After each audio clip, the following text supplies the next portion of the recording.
மா அக்ஷயா நில்லு. அங்க அவ்வளவு பெரிய வீடை விட்டுட்டு ஏமா இங்க வந்து ஹாஸ்டல்ல கஷ்டப்பட்டுட்டு இருக்க?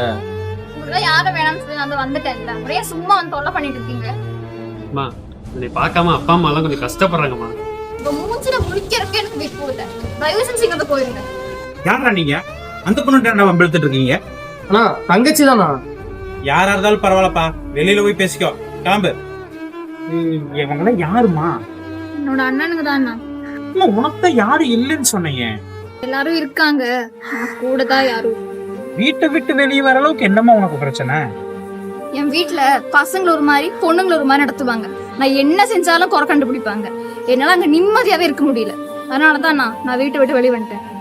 சரி, நாளைக்கு ஏதாவது ஒரு பிரச்சனைனா யாரு வந்து நிப்பா உனக்கு? ஏதோ பெத்த கடமைக்கு அவங்க தான் வந்து நிக்கணும்.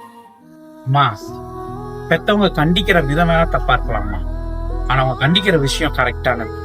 பசங்களுக்கும் 1008 கண்டிஷன்ஸ் இருக்குதுமா. ஒரு பொண்ணு பெத்தவங்க கூட இருக்கிற மரியாதை பெத்தவங்களுக்கு வந்தா கிடைக்காதுமா. நீ பெத்தவங்களோட போய் சந்தோஷமா இருக்கிற வழி இப்ப.